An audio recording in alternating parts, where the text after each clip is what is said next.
سنیے سنیے، اگر اس کا عقیدہ یہ ہے کہ لا تقربوا الصلاۃ اور عقیدہ بنا ہوا ہے تو ظاہر سی بات ہے وہ باغی ٹھہرے گا.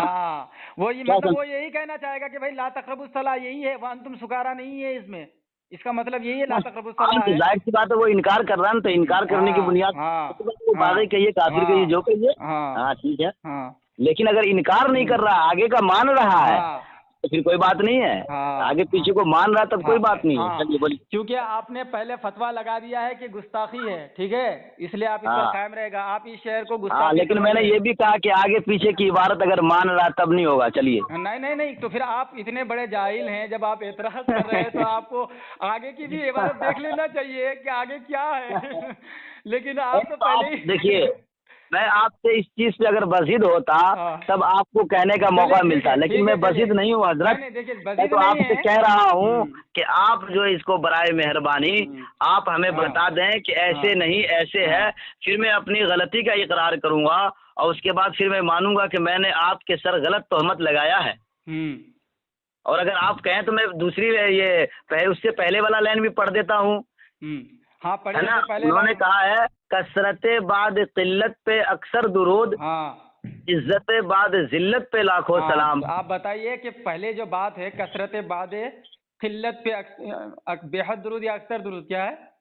ہاں ٹھیک ہے، کثرت بعد قلت پہ اکثر درود، اس کا مطلب ذرا ہمیں سمجھائیے. ذلت پہ لاکھوں سلام. دیکھیے آپ دونوں مصرع پڑھ رہے ہیں نا، تو پہلے والا کا ہمیں مطلب سمجھائیے. کثرت بعد قلت پہ اکثر درود کا کیا مطلب ہے؟ کثرت بعد قلت پہ اس کا مطلب یہی ہے کہ کثرت بعد قلت پہ، قلت کے بعد کثرت پہ اکثر درود. ٹھیک ہے، پہلے جو مفہوم اس کا کیا ہے؟ مفہوم ہم اس سے یہ سمجھتے ہیں کہ نبی کریم صلی اللہ علیہ وسلم تنہ تنہا تبلیغ کے لیے کھڑے ہوئے اور اس کے بعد دھیرے دھیرے دھیرے دھیرے صحابہ کرام لوگ جو ہے آپ صلی اللہ علیہ وسلم کے دامن میں آتے گئے اور دھیرے دھیرے دھیرے دھیرے لوگوں کی صحابہ کرام کی کثرت اور ایمان والوں کی کثرت بڑھتی گئی. تو یہاں کن کی بات ہو رہی ہے؟ صحابہ کرام کی بات ہو رہی نا. کثرت بعد قلت، تو کثرت کن کی کثرت کے بارے میں بتایا جا رہا ہے؟ صحابہ کرام کی کثرت کے بارے میں بتایا جا رہا ہے نا، کہ کثرت بعد قلت پہ اکثر درود. یعنی کہ پہلے کم تعداد میں صحابہ کرام تھے، تو جب ان کی اکثریت ہو گئی تو بعد قلت جو اکثریت ہوئی ہے، اعلیٰ حضرت ہمارے آقا صلی اللہ علیہ وسلم کے صحابہ کرام پر ان کی اکثریت پر درود بھیجتے ہیں. پھر اب یہیں سے سلسلہ جڑا ہے، یہاں پہ تذکرہ نبی پاک صلی اللہ علیہ وسلم کا نہیں ہے. عزت بعد ذلت پہ لاکھوں سلام.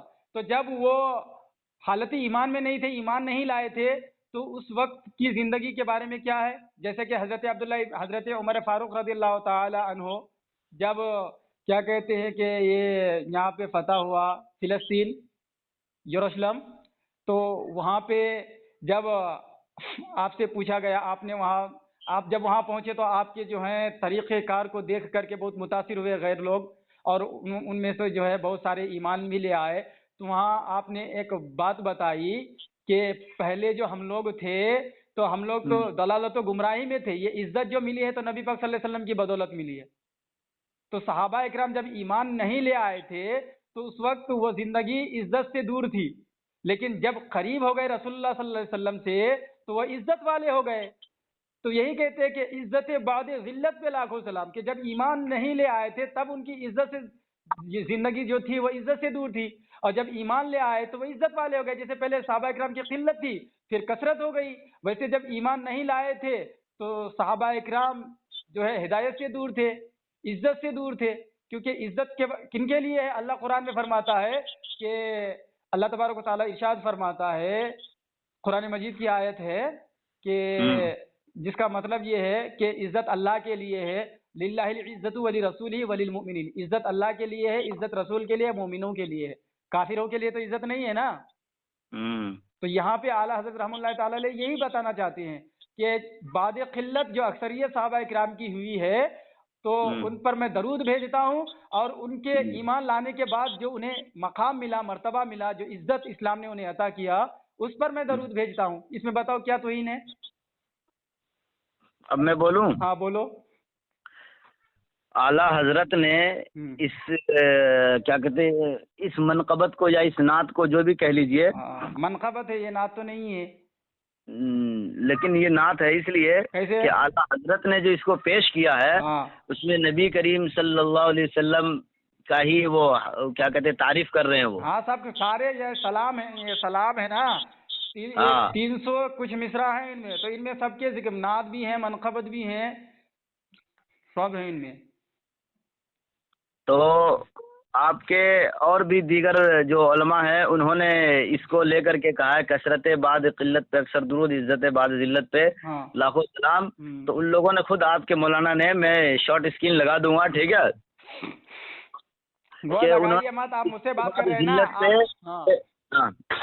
کہ انہوں نے یہ کہا ہے کہ یہ نبی کریم صلی اللہ تعالی علیہ وسلم ہی کی طرف احمد رضا صاحب نے منسوب کیا ہے. ہمارے کسی عالم نے ایسا نہیں کہا ہے. کوئی ہمارا معتبر عالم ہے، ویسے کتنے اس پر مناظرے بھی ہو چکے ہیں. آپ ہمارے عالم کو مناظرہ سن لیں، یا پھر آپ ہمارے ایک مفتی ہیں، مفتی راشد محمود صاحب، ٹھیک ہے، آپ ان کے وائس سن لیں، آپ کو پتہ چل جائے گا کہ یہاں پہ کیا بات ہوئی ہے. ٹھیک ہے، کیونکہ آپ بھائی آپ پہلے سرے کو لینا. جیسے میں نے کہا تھا کہ لا تقربوا الصلاۃ آپ لیں گے خالی اور وانتم سکارا کو چھوڑ دیں گے تو رزلٹ بہت غلط آئے گا. ویسے ہی آپ کو اگر یہاں پہ لینا ہے تو دونوں مصروں کو لینا ہے، کیونکہ بات یہاں صحابہ اکرام کے تعلق سے ہو رہی ہے. کیونکہ وہ پہلے کم تھے، پھر بعد میں زیادہ ہوئے، اور جب وہ ایمان نہیں لائے تھے تو ہدایت سے دور تھے، تو عزت سے دور تھے. جب ایمان لے آئے تو ہدایت ملی تو عزت ملی. یہ بات کہنا چاہتے ہیں، اور یہ مفہوم سمجھ میں بھی آتا ہے، اور یہ قرآن و حدیث کے روشنی میں ہے. اب زبردستی کے رسول اللہ صلی اللہ علیہ وسلم کی عزت کے بارے میں کہتے ہیں. ہمارے آقا صلی اللہ علیہ وسلم کے بارے میں تو اعلیٰ حضرت فرماتے ہیں عرش حق ہے، مسند رفعت رسول اللہ کی، دیکھنی ہے حشر میں عزت رسول اللہ کی، کہ دنیا اور اتنا نہیں سنو، اعلیٰ حضرت فرماتے ہیں کہ فرش والے تیرے شوکت کا علو کیا جانے، خوش روا عرش پہ اڑتا ہے فریرا تیرا. میرے نبی پاک صلی اللہ علیہ وسلم کے عزت کو اور بلند مقام کو امام احمد رضا کے سوا اس کے دور میں ان کے جیسا کون بیان کر سکتا ہے؟ حالانکہ دیکھیے وہ جو کتاب حدائق بخشش کے اندر کی یہ عبارت ہے، سمجھ رہے ہیں؟ ہاں سمجھ رہے ہیں. وہ جو ہے اس میں امام احمد رضا خان فاضل بریلوی رحمۃ اللہ تعالی علیہ کی جو ہے پوری نعت ہیں، جتنے نعت و منقبت آپ لکھے ہیں، تو یہ جو ہے نا حدائق بخشش اسی نام سے شائع ہوئی ہے کتاب. ہاں حدائق بخشش کے اندر اور بھی ہم لوگوں کا اعتراض ہے جو آپ بخوبی جانتے ہوں گے، لیکن یہ فی الحال جو یہ جو ہے سمجھے کہ نہیں سمجھے؟ ہاں دیکھیے آپ لوگوں کا ایک اعتراض ہے اما عائشہ صدیقہ رضی اللہ تعالی عنہا پر، ٹھیک ہے، تو ہم لوگ آج نہیں بہت پہلے کہہ چکے ہیں کہ وہ امام احمد رضا خان فاضل بریلوی کی جو ہے وہ مصرع نہیں ہے، اور جنہوں نے جمع کیا تھا وہ تیسرا حصہ جنہوں نے، وہ پاکستان کے ایک بزرگ تھے انہوں نے جمع کیا تھا، انہوں نے رجوع بھی کیا ہے، توبہ نامہ بھی ان کا موجود ہے.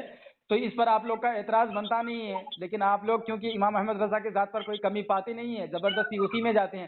اللہ کی قسم جہانگیر صاحب، اگر ہم کہتے ہیں کہ اگر آپ آج مان لیں کہ یہ کہ بالفرض بعد زمانہ نبی صلی اللہ علیہ وسلم کوئی نبی پیدا ہو جائے، اس میں کوئی فرق نہیں آئے گا، یہ ہمارے عالم کی عبارت نہیں ہے، ہم آپ سے بحث کرنا چھوڑ دیں گے. آپ اگر آج کہہ دیں گے یہ ہمارے عالم کی عبارت نہیں ہے، ہم آپ سے بحث کرنا چھوڑ دیں گے. لیکن پتہ نہیں آپ ٹھیک ہے، نہیں ٹھیک ہے، دیکھیے میں بتاتا ہوں، جس طریقے سے میں آپ کی اپنی کتاب سے پڑھ کر کے بتاتا ہوں اس طریقے سے آپ مجھے میری کتاب سے پڑھ کر کے بتائیں گے. یہ نہیں کہ آپ کی کتاب میں لکھا ہوا وہ پڑھ کر کے دکھا رہے. نہیں ہماری کتاب اٹھائیں گے، کتاب سے بتا رہے ہیں نا. دیکھیے ہم لوگوں کی حقانیت ہے. بالکل دیکھیے آپ سے بات ہوئی تھی جب میں نے وہ حکایات اولیاء کا حوالہ آپ کو دیا تھا، آپ کے لیے میں نے پوری کتاب لوڈ بھی کی اور آپ کو بھیجا، اور پوری کتاب لوڈ کر کے کتاب بھی آپ کو بھیجا میں PDF میں. تو بحمد تعالیٰ، کیونکہ بھائی جو کتاب آپ کے یہاں چھپتی ہے اس میں بالکل باضابطہ لکھا ہوا ہے، اور حقیقت یہ ہے کہ آپ لوگ امام احمد رضا میں کمی ڈھونڈتے ہیں لیکن اللہ کے فضل سے ملتا نہیں ہے، کیونکہ اللہ اپنے محبوبوں کو گناہوں سے محفوظ رکھتا ہے.